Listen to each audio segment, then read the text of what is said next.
Salutare, prieteni! Astăzi tăiem porcul. Am trezit de dimineață bună, am făcut focul și am pus apa la încălzit. Să avem pentru spălat și pentru ce ne mai trebuie. E un pic de ploaie, dar asta este, nu avem ce să facem. Mă aduc aminte când eram copil, la tăiatul porcului era zăpadă, era înghețat totul, bognă. Era foarte frumos. Acum s-a cam schimbat clima. Iarna la noi e mai mult ploaie decât zăpadă. O venit văruțul să mă ajute, adică el se ocupă de tranșat, de tot, eu îl ajut pe el.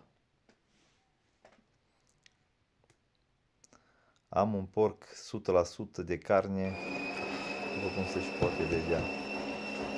Aici e burta în care o să fac Kaiser, o tranșez și o pun la sare.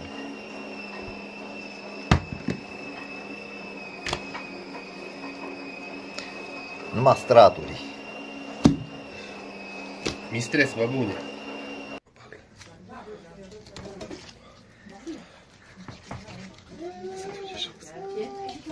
Se duce jos. Am crezut că Moțle! viața mare, dar deși de 8 luni doar, a avut 80 de kilograme.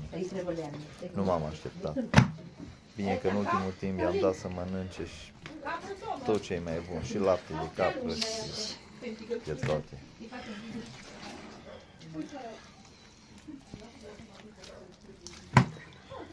E bun.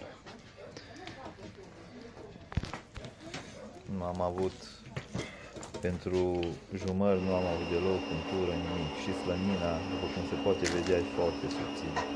Câteva bucăți de slănină doar.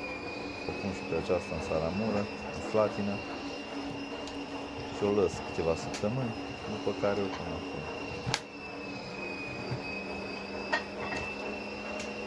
Ce să zic? Doamne ajută-vă la tăiat de porci. Sănătate multă și numai multă. Hai, e bine. Frumos.